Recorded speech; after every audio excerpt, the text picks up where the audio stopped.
Hello, everyone. A very warm good morning. We'll be starting in 2 more minutes. And meanwhile we begin, it would be great if you could introduce yourself in the chat box and let us know about your educational background and your research interest as well.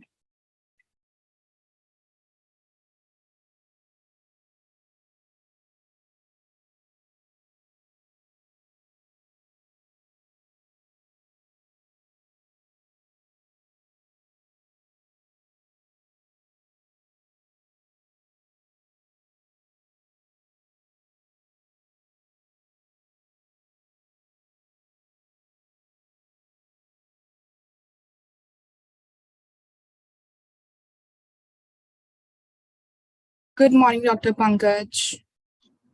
Hello, good morning, everybody. I hope I'm audible. Yes, you are audible to us. We can also see you. Thank you for joining us. Okay, great.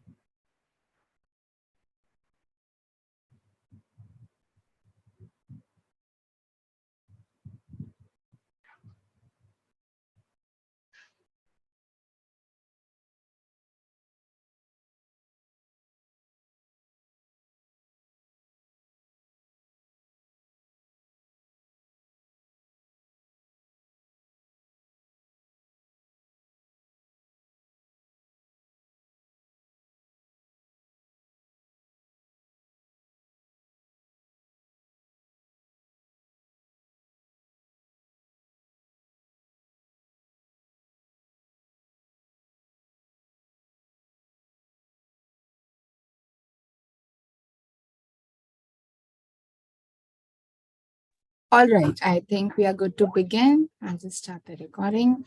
A very warm good morning to one and all present here.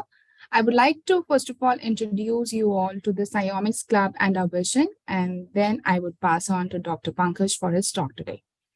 So Psyomics is an initiative taken by the students associated with Pine Biotech. The goal of the club is to help students learn about bioinformatics research via group sessions, easy to take courses, debates, and discussions. The Psyomics Club aims at encouraging young minds to push their critical thinking limits beyond the school and college curriculum. To promote inquisitiveness and inculcate principles of applied learning among the students, the focus of the club is to debate and discuss ideas and build up the spirit of scientific inquiry among the members. We are excited to start the first Psyomics session for the fall 2022, and the theme of the session revolves around multi-omics data analysis and bioinformatics. These Psyomics sessions are aimed at bringing together the network of experts, educators, and students from all around the world to learn from each other, interact, and discuss advances in the field. Discussions will highlight challenges involved in research using computational tools for big data, opportunities in this outgrowing field, and applications. Here are the links to join the Psyomics Club. By joining the student club, you will broaden your horizons and get an opportunity to explore collaborative projects, internships, and careers. Learn from experts through virtual sessions and find mentors. You will also get to explore online platforms designed to help find opportunities, acquire new skills, and find opportunities for yourself. You all must be curious to know, how can you get noticed in the community? What are the challenges, opportunities, and where is bioinformatics headed? The answer to all the above queries is to learn about the critical skills needed in academic and industry positions. See what others are doing. Hear from the leaders in project-driven education that have demonstrable outcomes in learning and placement. And learn about the future of data science and biology in research and applications in agriculture, medicine, and biotechnology. Our main focus lies in clearing concepts of bioinformatics and related fields like genomics, metagenomics, transcriptomics, and data science. Insight on how to use bioinformatics tools. Biologists can learn how to apply bioinformatics in real-life applications. Brainstorming sessions would help biologists to enhance their critical thinking abilities, application of coding platform in bioinformatics, and gaining experience in computational biology and data science skills. Please follow the steps that I would just tell to register yourself on the Omics Logic Learn portal. You need to create your profile on the Omics Logic Learn portal that is free of cost to leverage the resources that I just mentioned about.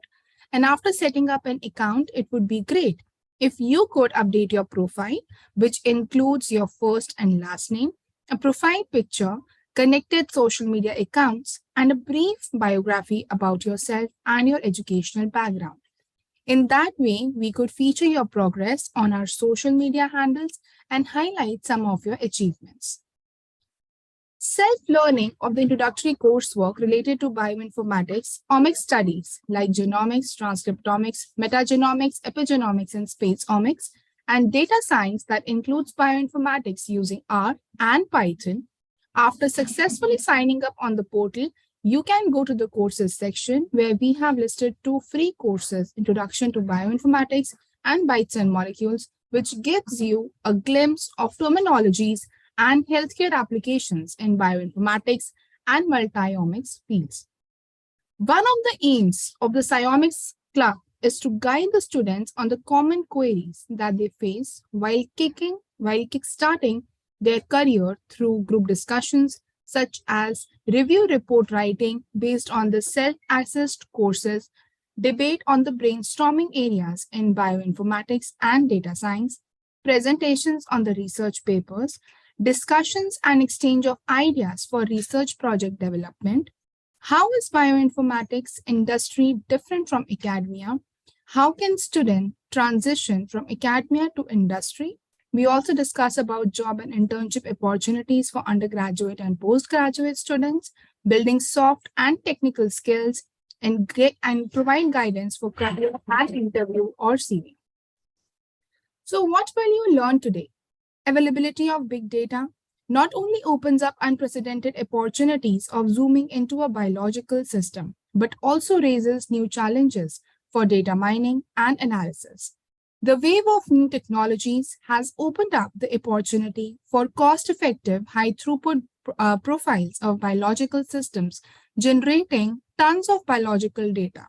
Big data era is creating a pressing need to bridge the gap between the high-throughput technological development and our ability for managing, analyzing, and integrating the biological big data. Now, let's start this session. Without further ado, I would like to invite Dr. Pankaj Yadav. Dr. Yadav has a background in biostatistics, genetics, and bioinformatics. At present, he works as an assistant professor at Indian Institute of Technology, Jodhpur, India. Previously, he has worked as senior data scientist at Reliance Jio Infocomm Limited in Hyderabad, India, as a research scientist at Corteva Agriscience, Hyderabad, scientist at German Center Research Center, Heidelberg, Germany, scientist at University of Kiel, Germany, and research assistant at Helmholtz Research Center, Munich, Germany. Dr. Yadav has a rich experience in statistical method development for gene-environment interaction studies. At DKFZ, he worked on drawing statistical inferences on multiple myeloma cancer datasets obtained from various hospitals in Germany and UK. At the Helmholtz Center, he worked on developing machine learning algorithm for quantitative structure-activity relationship analysis. His work has been published in peer-reviewed journals. He has contributed to several international conferences, seminars, and workshops. He received the Inspire Faculty Award in 2018 from Indian National Science Academy. We are pleased to have you among us, Dr. Pankaj. I would like to now hand over the stage to you.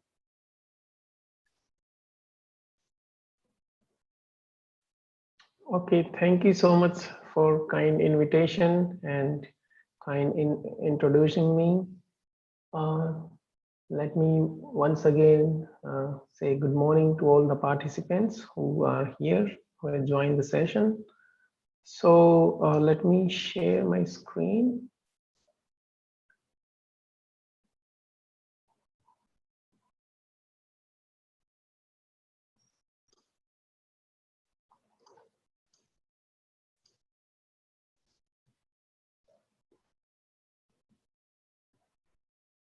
Is it, are my slides visible? Can you please confirm? No, sir, I can't see your slides.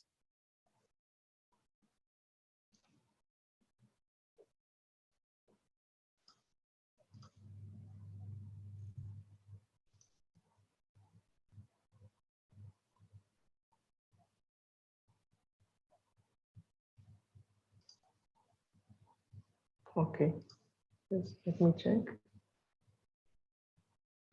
It says one participant can share at a time. So can you try now? I've stopped sharing. Maybe this would help.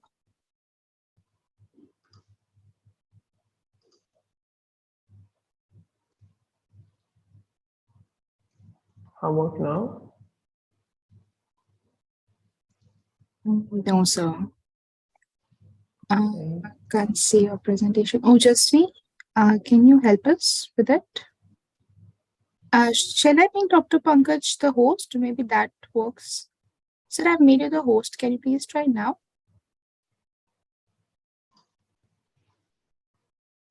Okay, let me just try it.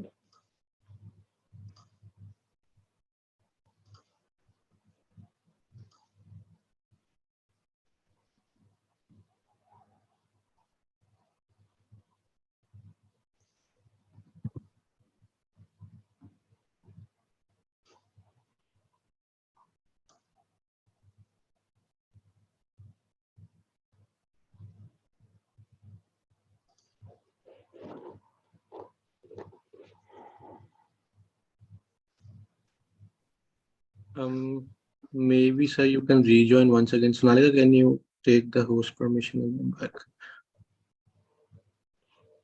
Yes, VP sir can join again. Um, Yeah, please take the host permissions back and then he can join back.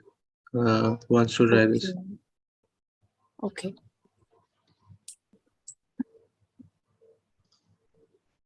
So can you try to log in again? Okay. Yeah, okay. I think it's some issue with my Mac. Let's rejoin.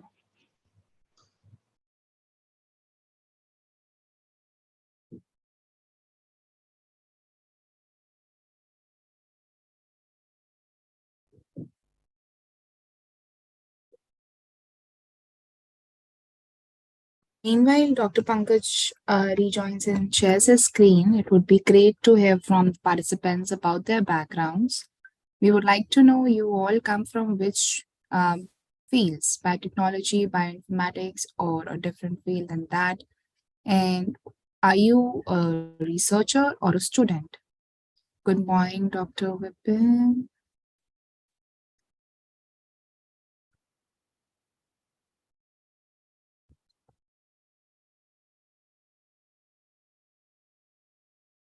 I guess sir has joined back. Can you make him co-host? Yes, I can see so.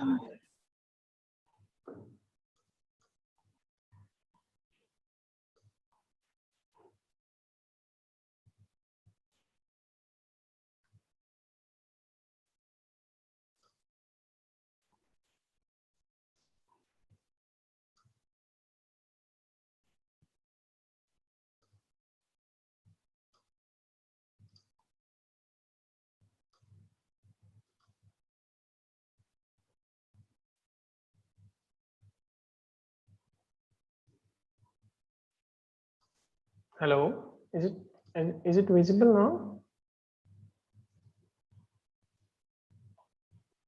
now? No, sir. No, sir. So while sharing the screen, if you select which screen you want to share, you have to click on OK after that. I have shared the entire screen. I don't know why it's not working. Okay, let me.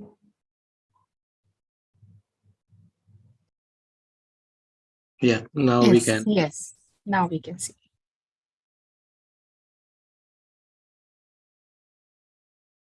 You can unmute yourself.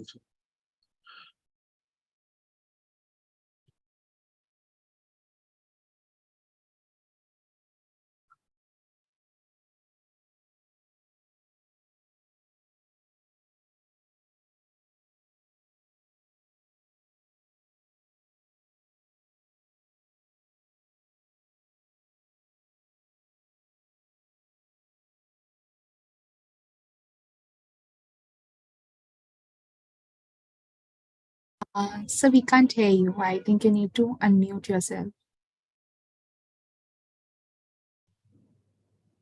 Hello. Yes, sir. Yeah, Am I? actually, Yes, sir. We can Yeah. hear you now. Thank you, sir. Sorry. Okay, so let me then start again. So today we are going to learn about big data in biology and what are its future perspectives. My goal is to expose the young generation who is here to what opportunities this field has and what are the challenges that we face. Many of you may be new in this field, and some definitions that you will encounter most of the time are listed here. Just very quickly, I want to take you through those definitions. So first of all, what is data? So data is a set of values of qualitative or quantitative variables about one or more persons, or it can be or some objects, right? So some can say the height of some set of individuals. That is also one set of values of height measured in some units, and that makes your data. And what is data set? It's a collection of a related set of information composed of separate elements that can be manipulated computationally as a unit. So you have more than one variables that you have stored in the data set. Then what is database or data repositories? That we usually find a lot of repositories online nowadays. So it's basically virtual data storage that stores, organizes, validates, and makes accessible the core data related to a particular system or systems. Right? It can be any biological system, or it can be any communication system, or it can be any kind of defined system, like protein databases or the nucleotide sequence databases. These are all examples of databases. Metadata, usually you also see this kind of information like metadata. So what is metadata? So it's actually the data that describes our data that we are looking at. For example, if you look at the PubMed, you have these titles, abstracts, author names, keywords, etc. These are all the metadata that describes the publication. Now, we also see a lot of workflows that exist now. We, as bioinformaticians, we develop also a lot of workflows, which actually are a defined series of tasks for processing the data. And now, a lot of people also hear about data science, which actually, in true sense, is an interdisciplinary field in which quantitative and analytical approaches, as well as the process and systems, are developed, which are then used to extract the knowledge and insights from increasingly large and complex data. Then we also hear a lot about deep learning, which is basically the type of network in which each successive layers, so it's kind of some architectures, uses output from some previous layer as an input. And it is very similar to our communication patterns in our biological nervous systems, where a lot of neurons, they transfer information from one layer to another layer. Then in omics, which is multi-omics, usually we call, is actually a collective characterization and measurement of pool of biological molecules that translates into the structure, function, and dynamics of an organism or organisms. We will talk about, examples of this, like genomics, proteomics, metabolomics, etc. Now, if you can recall, all this huge amount of layers of information that biology has, it can be actually looked from the perspective of the central dogma where we start with the genome, where usually we have the DNA or the genes as the informatory elements. Then from genomes, we get the transcriptome level data, which primarily comprises of mRNA. Then proteome, which comprises of the proteins, their structure, sequences, etc. And then metabolome, which is comprising of information about the metabolites of an individual.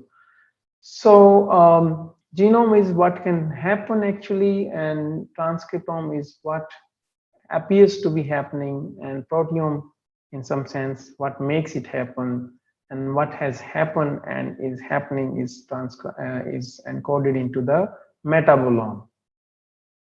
So this is omics cascade in short view.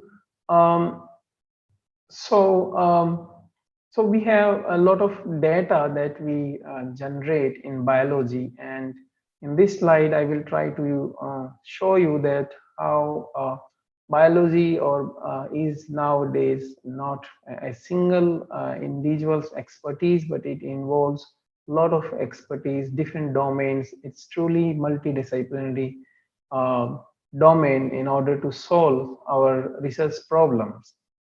So if we start here with the mice, with the experimental metadata to say, we have the mice, we collect the samples from the mice, and then we transform it into the petri dish, or do some kind of experiment, like it can be the blood cells. Then here a set of different expertise is involved. You need to have some expertise in clinical biology, or you need to have experimental techniques, know-how about how you perform these kind of things. Then we have next layer of information that is generated by the machines that are all called sequencing machines, etc., or microarrays that ultimately generates this kind of information, which is an image.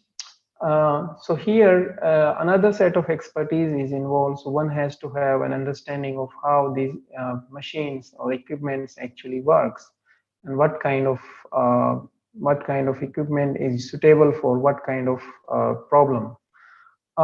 Here, once you have the image data that is being generated by the machine, now the next goal is basically, now you are in the analytical domain. So you need to have an expertise now in the bioinformatics, or you can say the data analytics, where you have to make sense of this data that has been generated as an image. So image is basically transformed into our text data. So again, some algorithms are used to transform this. And then we need to have some sort of analytical skills to make sense from this textual data, a text format data. It can be Excel, CSV, or whatever format. How we can generate the knowledge out of this data, and interpretation and data knowledge. Again, it requires the expertise from different individuals. So you can see this slide actually show a very small example of how one experiment can be done, and then how the technology is used to generate the data, and then how data analytics is performed, and then how you make the inference of biological system. So this is very true or typical to many of the problems that we solve in different research labs. Again, this is just to show you different experimental platforms, whether it is the NGS sequences, next generation sequences, or metabolic profiling, that is from NMR, or Affymetrix transcriptome, LCMS, proteomics, etc. So if we categorize biological data types, then we have primarily the genomics, transcriptomics, proteomics, metabolomics, microbiomics, imaging, etc. We can have a lot of data, and different types of data we can obtain in biological experiments. I will show you some examples of how these different types of data are useful and where are their applications, what actually are these data types. So if you look at genomics, it's basically either the nucleotide sequences that we get from sequencers, or we usually get also the genotypes, which tell you the variant information. So the kind of applications we usually have for this kind of data is in gene finding. Either we are using this kind of data for gene finding, or we are doing the functional annotation, or we are doing the sequence alignment, or we are performing the comparative analysis, or we are performing the phylogenetic inferences, and also associations analysis like in genome-wide association analysis. Kind of technology that is used here is primarily the next generation sequencing nowadays to generate this genomics data. Now, if we look at the transcriptomics data, so we have RNA expression levels, then we have transcription factor bindings, then chromatin structure information. These are kind of data that we encounter as transcriptome. And the application wise, we have a lot of applications of transcriptomic data. So it includes differential expression analysis to identify which genes are expressed in which conditions. That kind of an analysis usually performed. So for example, how which genes are expressed in a cancer situation as compared to healthy individuals. So then one can also perform the functional enrichment analysis to identify which kind of pathways are enriched. Then one can also perform transcriptional regulation, or also called the causal reasoning. And there are several other applications of this kind of data that we get. Then from technology's point of view, we have microarrays that are used to generate the transcriptome data, or nowadays we also have the next generation sequencing approaches to generate transcriptomics data. The third major type of data that we encounter in multi-omics categories is the proteomics, and here we usually get the information about proteins levels, or protein structures like 3D structures, or protein-protein interactions. These are kind of data that nowadays we generate. What are the applications? So there are several applications again. So we can do a protein identification kind of analysis, or we can do functional predictions of a given protein. We can also do some structural predictions for a given sequence of protein, or we can perform these structural comparisons to compare different structures, or we can do a molecular dynamic simulation kind of analysis to identify or simulate the system. How would the system behave, or how would a protein complex would be interacting. So from technology's point of view, there are several techniques like gel electrophoresis, mass spectrometry, protein arrays, and several others that are used to generate this kind of data. Now, if we look at the fourth category of the data, that is metabolomics, it has also a huge potential, and also a lot of research work is going on in this domain as well. The data comprises mainly of metabolites, or small molecules levels that are present in the system. One can perform from this data pathway or network analysis to identify the kind of metabolites that are involved in a disease condition. The technologies that are often used here is the chromatography, NMR, or mass spectrometry to generate metabolome data.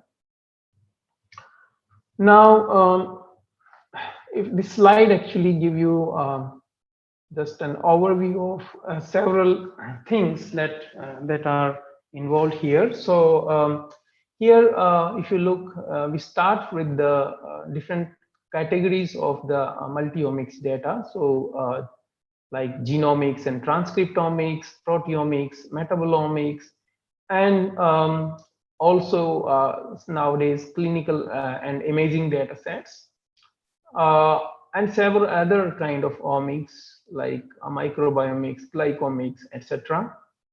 One can use machine learning approaches or statistical approaches to integrate these different layers of the data.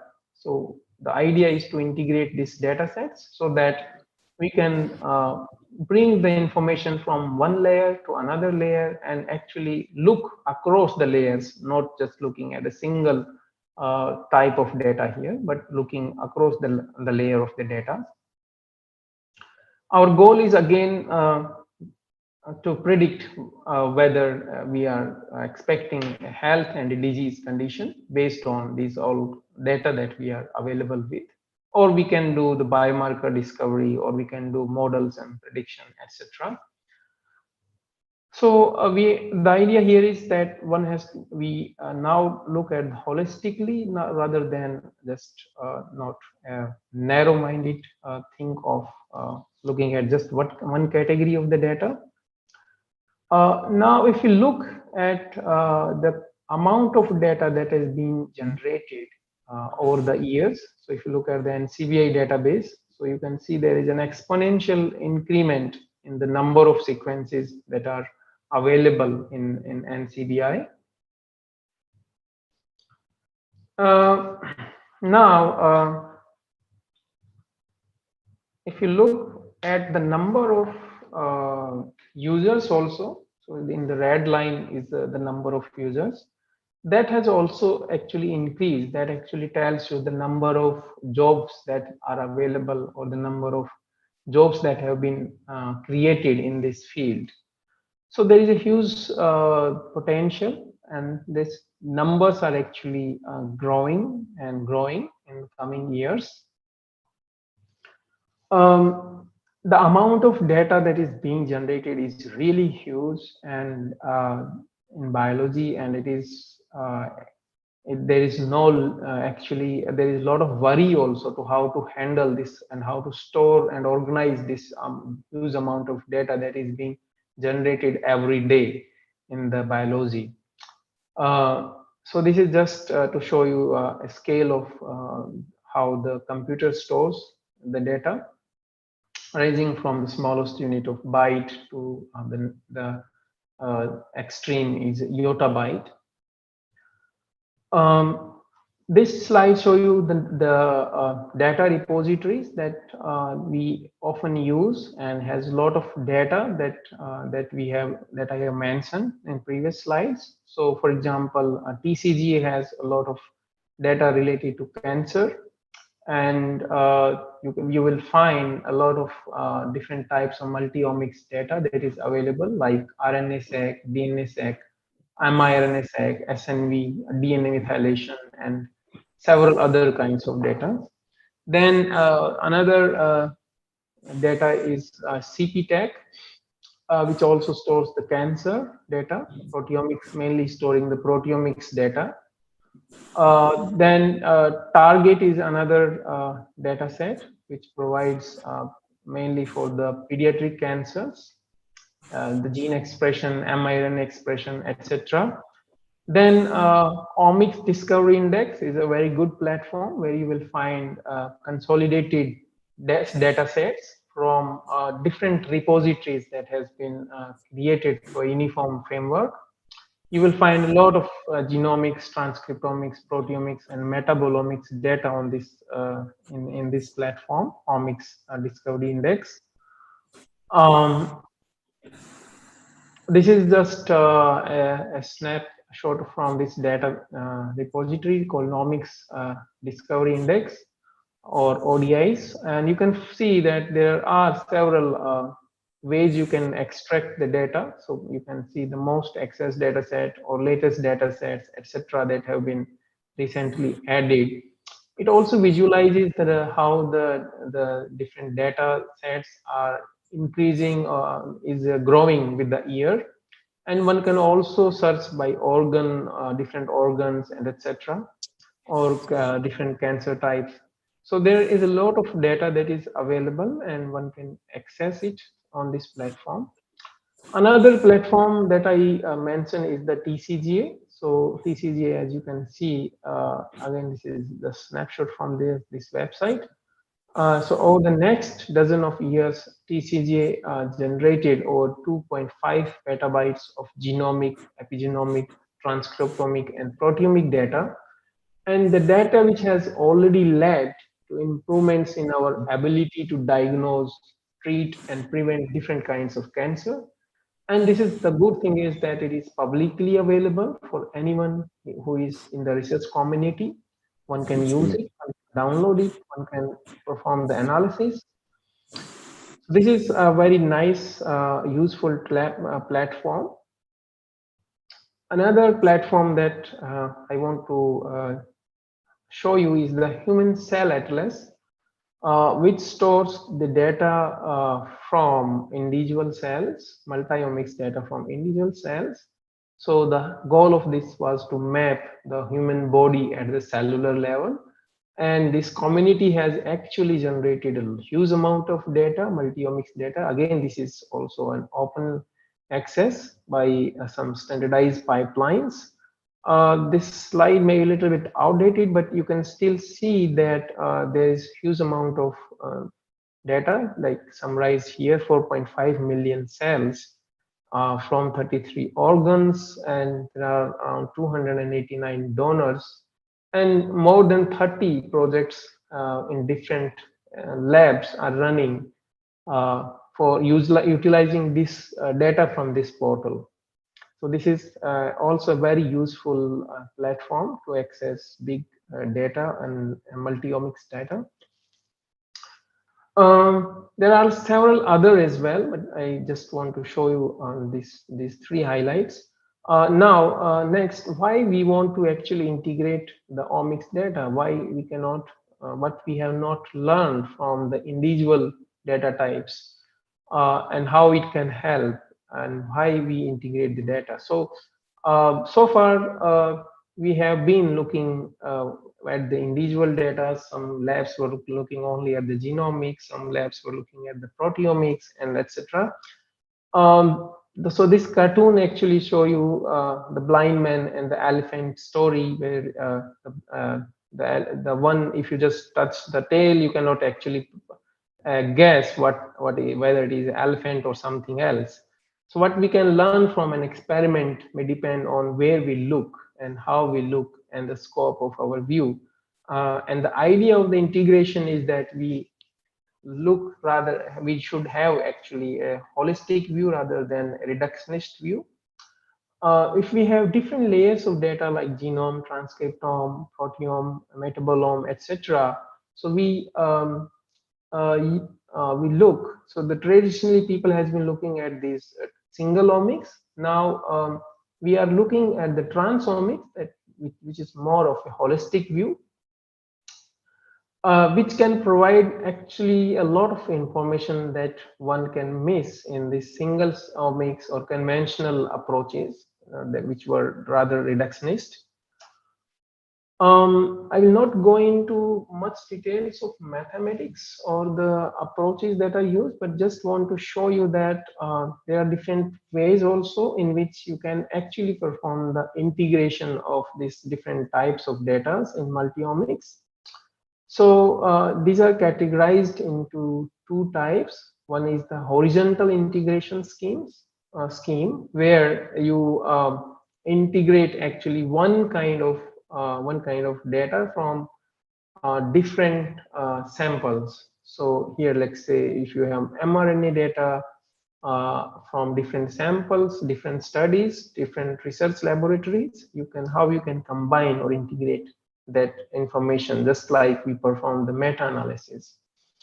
Another approach is the vertical integration, which can be performed into two ways mainly. So parallel integration, which is shown here on the left side and the bottom, where one can perform a parallel integration of all different kinds of omics modalities.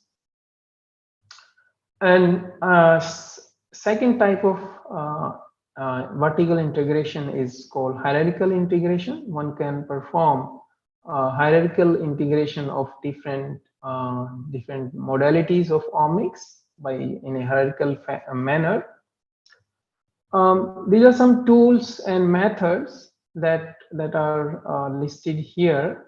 If you are interested, you can look a little bit more details about these methods. You can see there are the list of methods that are available for integrating this kind of multi-omics data. Is a really huge list. It depends what kind of approaches that has been used and what are the methods that are available. So for example, for the Bayesian methods, the most commonly used is the MOFA, and iCluster Plus is also used. And for network-based approach, if you want to use, is the NET ICS. And then for multivariate analysis, we have MixOmics, that is an R package. I will show you in a couple of minutes. And you can also see that these are categorized and colored by different disease subtyping and disease insights and biomarker prediction, etc. What kind of utility these tools have. So this is just one example how you can understand the integration. So if you start with some experiment here shown in the middle, you can start in two different directions. You can from the same set of samples, you can perform the lipid extraction, then you perform the lipid extract, and then you perform the MS analysis eventually, and then you get after the data analysis, you can identify and quantify, let's say, some lipid species. On the right side of this slide, if you start with the same set of samples and perform the yeast lysate protein digestion, you prepare the peptide mixture, and then you again perform the MS analysis. That can give you identify and quantification of different set of proteins. Now, since these two types of analysis that has been performed, how you actually infer or how you can integrate these two different set of informations, that is actually will be very informative. So the data integration from analytical point of view, if you look, as I said, so there are several ways. So you can either perform a matrix factorization, Bayesian approach, or network-based, multiple steps, etc.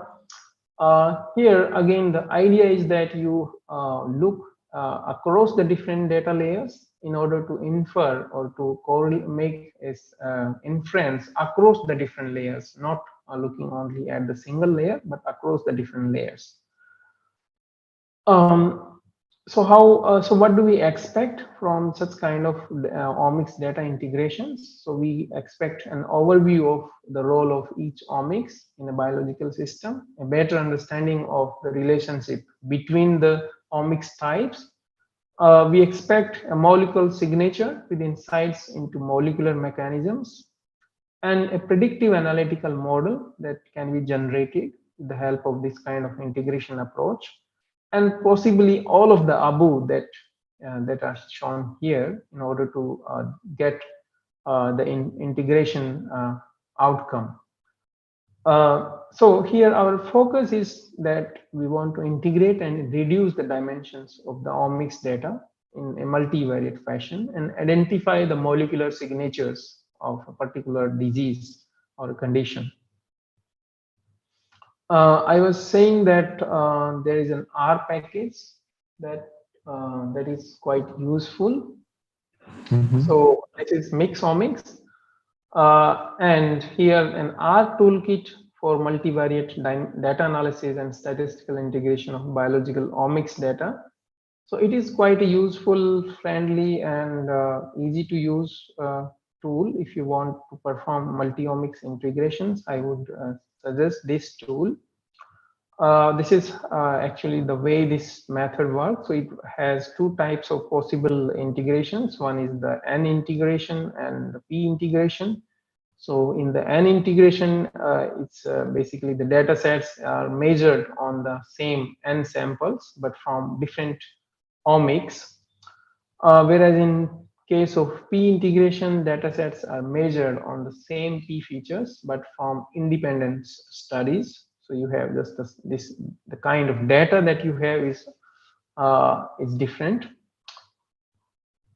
And there are some challenges as well. So here, for example, usually we encounter that small and big P. So we have the same small number of individuals who has the data, but a lot of features that we get. Then the next boom that we have seen in few years is the single cell multi-omics data. So here, rather than the bulk, looking at the bulk tissue or bulk sample to generate the multi-omics, but rather we are looking here at the single cell, and omics data is generated from a single cells. That's why it's called single cell omics. And it is, you can imagine that huge, if you have millions or billions of cells and you have the omics modalities, different modalities being generated from this each individual cells, how much data you can generate. So this slide just show you an overview of different steps or analytical workflow that one has to perform or one can perform with the single cell multi-omics data sets, ranging from the trajectory inference or differential expression. You can perform compositional analysis, you can identify the meta-stable states, etc. Another kind of in future, or you can say a lot of huge work that has been expected in the future is the how we can store the digital data into DNA, and I will show you. I will first tell you why is it required. So a lot of data, as I said, is being generated, and I'm trying to show you in the previous slides that the data that is being generated is huge, and a lot, how we will run out of the storage capacities in coming years and to store that much amount of data. So how we can actually efficiently store this data, the huge amount of data that is being produced in the biology. That is the challenge here. So digital data basically describes electronic technologies. So I have not talked about different other kinds of data that is being generated. So primarily the image data. So how do we actually store those kind of data? So digital describes actually electronic technology that generates, stores, and processes data in terms of two states, positive and non-positive. So here the very fundamental principle has been shown. So somebody sends a signal, it is being it's digital data, of course, that is being encoded so that no, it cannot be read by easily by any third party. So then it is decoded and then it is sent to receiver. So you get the data protection, right? So your data is protected. There is a huge challenge and also future towards storing this kind of digital image data, text data, or some kind of other image data that is being generated into DNA. So how can we can store this as a DNA?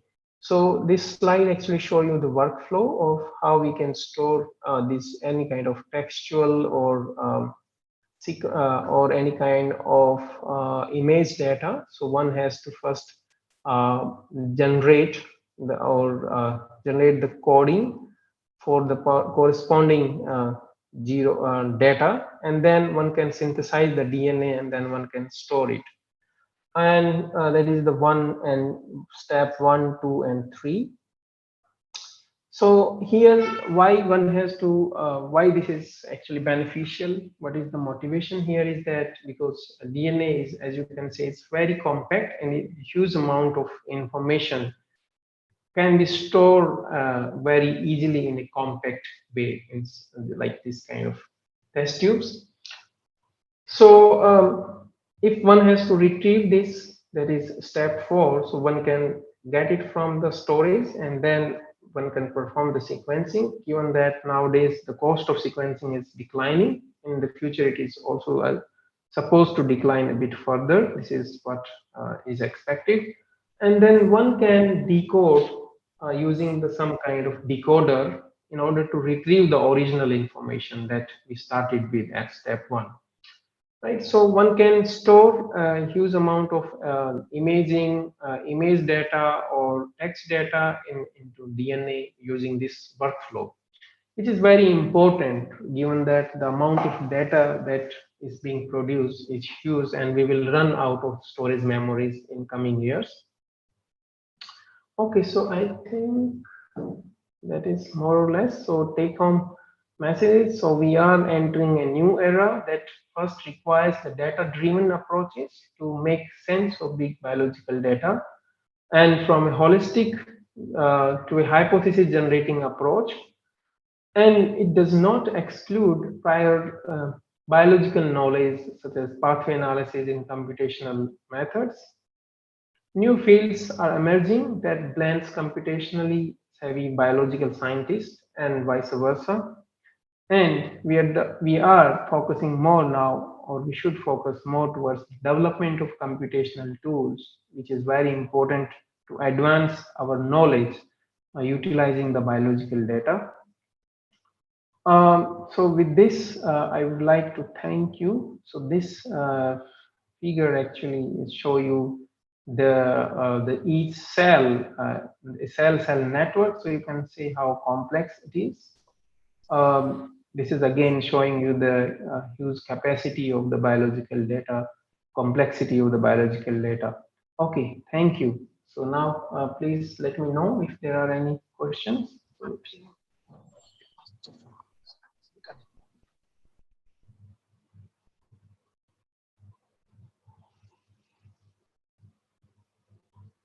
you so much, sir, for such an insightful presentation about multi-omics and big data.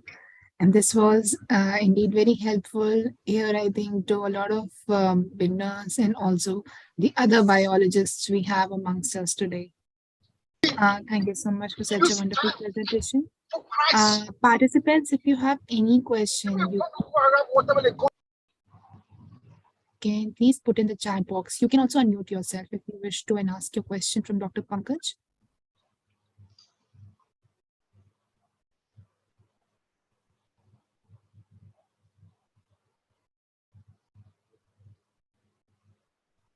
Hello. Yes, hi Smriti.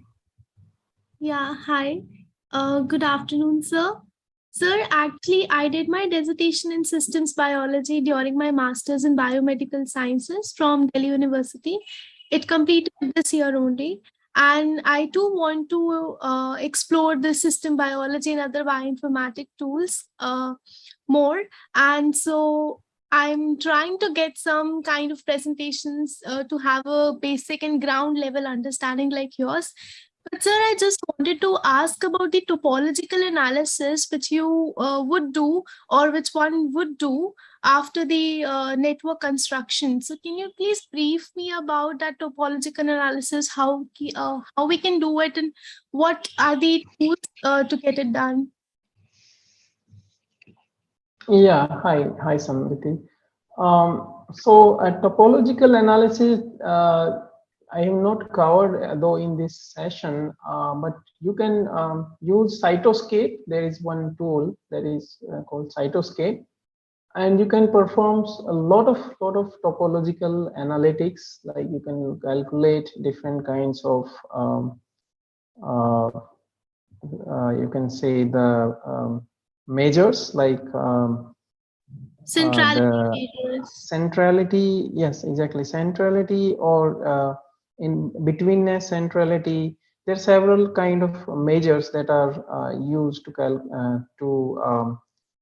infer the topology of the network, and one can easily perform even if you don't have that kind of coding skills. You can use cytoscape, which is a very user-friendly tool to calculate different features. It's just on some you need to import your network in there, and then you can, there are options to calculate whatever kind of topological measures that you want to calculate. So I am just typing the link of the cytoscape in the chat box. Give me a second.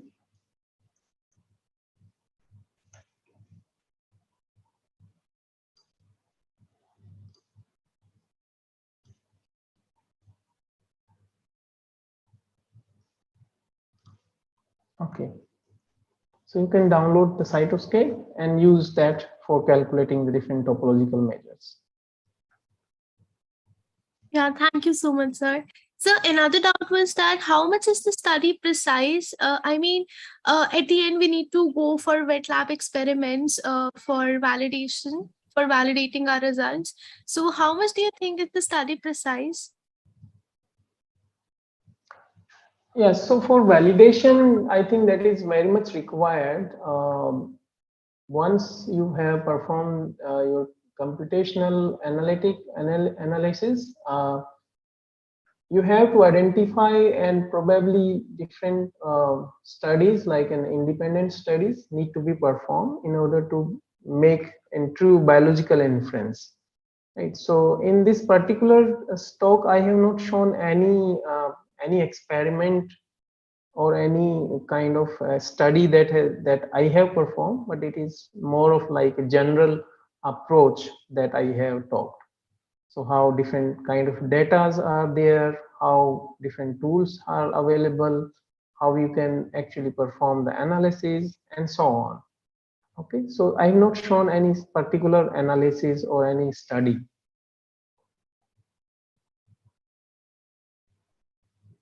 Hello, Smriti. I hope that answers your query. Yes, sir. Thank you very much, sir. Thank you. Thank you.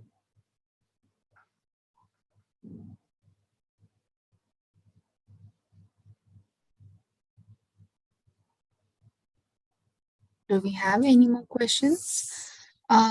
So Khalid is asking, is DNA barcoding to identify an organism can be done by this digital data method? Your question is not clear to me, Khalid. Yes. Dr. Yeah, Pankaj? exactly. Yes. Am I audible? Yes, sir. Am I audible? Yeah, so I see this question. So DNA barcoding is exactly the same way actually. So we can actually use this store an identity of an individual into this barcoding. But this the thing that I mentioned is rather more of storing, how you can store this digitally generated data, which is primarily imaging or any kind of text data that is being generated nowadays on internet. How you can actually precisely store those informations. In fact, you can store the identity of an individual also in the form of a DNA, but that barcoding is actually to you identify is a different thing. It's not like the problem statement that I am discussing here. So here the problem statement is how you store an image into a DNA, because if DNA is compact, it's precise, its longevity is more, right? So that are the benefits of storing a huge amount of imaging or any kind of digital data that is being generated into a DNA. But DNA barcoding to identify an organism is different.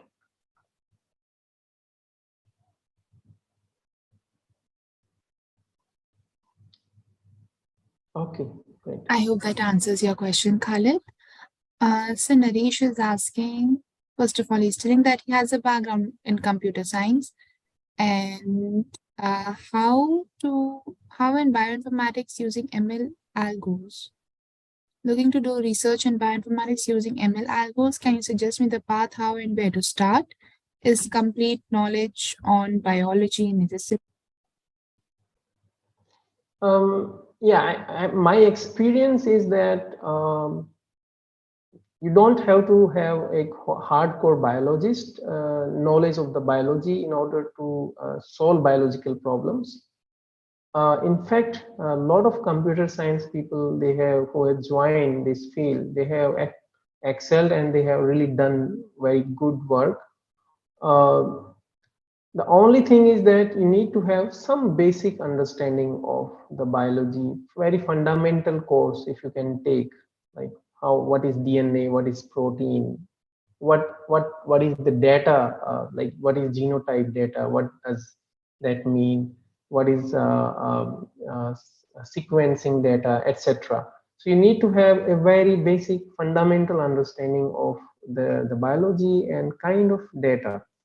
So that should be sufficient. I think you don't need to have a very big huge depth knowledge. In fact, if you find, I think that also you need to find some collaborators eventually in order to make biological inference. If you just perform the analysis, will not be able to probably make the inference. For that, you may approach some biologist. I think that will help you. Okay, is that, hope that answers your query, Naresh.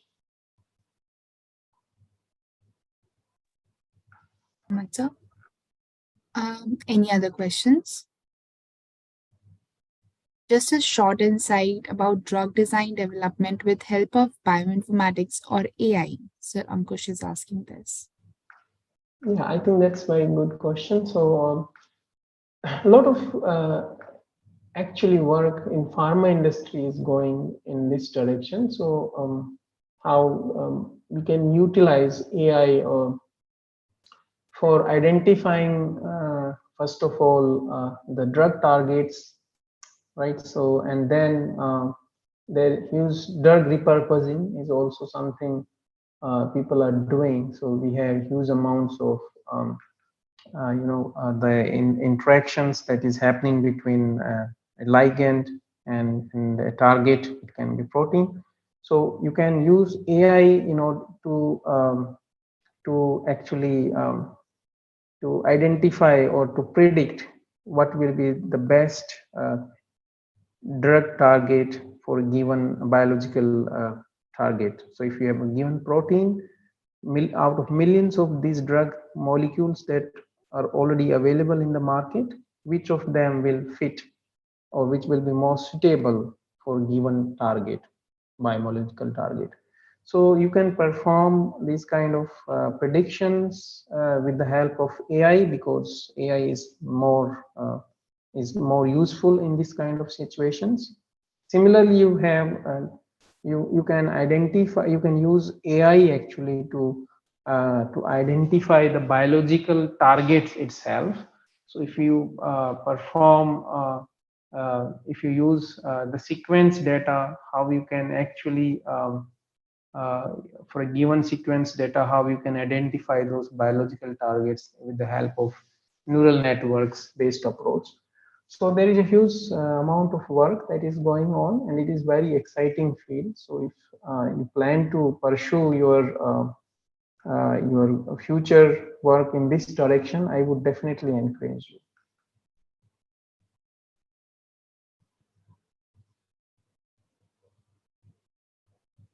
Okay.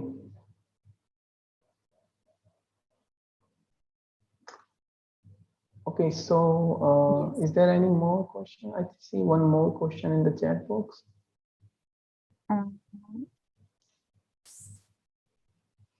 It's question by Saksha. How did you deploy ML algorithms in large data sets like you showed in your slides? Which algorithm should be used for which data set training model? Okay, so actually there are several places where you can use you can deploy ML algorithms in case of integration. you can perform uh, some kind of clustering and also some kind of predictions. For example, you can perform machine learning. You can use to predict uh, the genes, for example. So if you have a huge new genome, uh, what are the what are the regions which can be coding or which can be possibly the genes based on different other the model that you have trained on different other sequences, right? So in that way, one possibility is there where you can simply apply ML algorithms for gene prediction, and other application is in again in terms of identifying, let's say, the regulatory regions and like the regions which control the transcription or regions which control the expression of the genes. There also you can use, and you can also apply machine learning for motif identification, which is again a pattern of sequence, right? So these are various application where you can find the ML algorithms.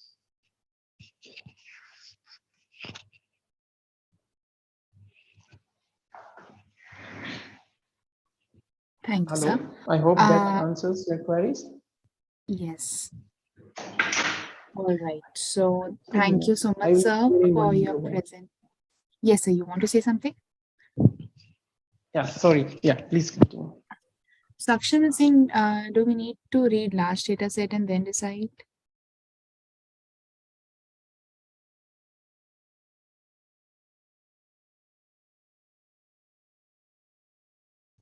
Read means I didn't get. Do we need to read the large data set and then say? Sorry, I couldn't get that.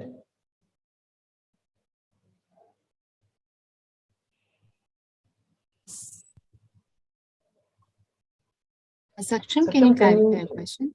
Can you elaborate? I think what he meant is, do we need to read about the large data sets and then decide?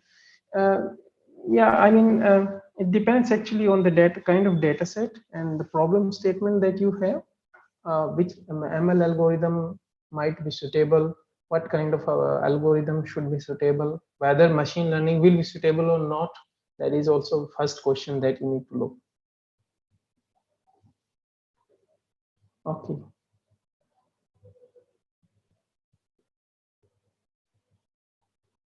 All right. Thank you so much, sir, for your presentation and also answering the questions. And if you have any more questions, you can please post us on marketing@omicslogic.com, and we'll be glad to answer your questions, dear participants. And with that, we would like to end today's session. But before I do that, I'll quickly take you through an opportunity regarding the research fellowship program. So I can see that many of you are interested in working on a research project on multi-omics as we received some questions in the chat. So I wanted to show you all the research fellowship opportunity. Here is the link to this specific page. You can read about it.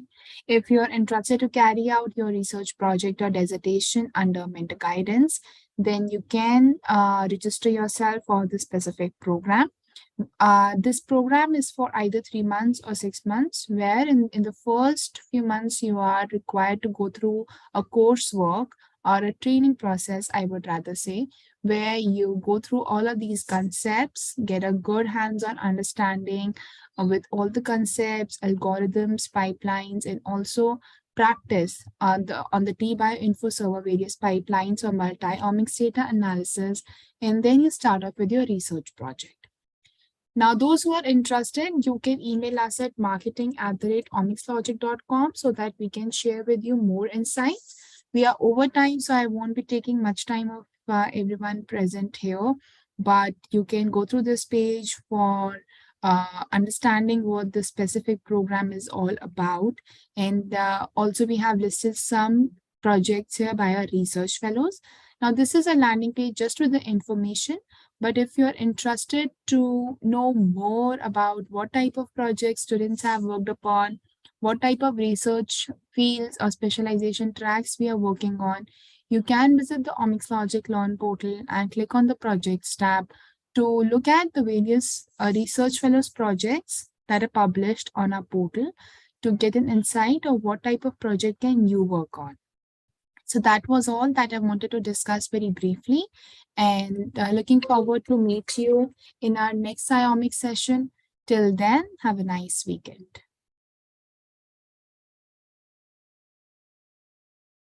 And thank you so much, Dr. Pankaj, once again. Bye.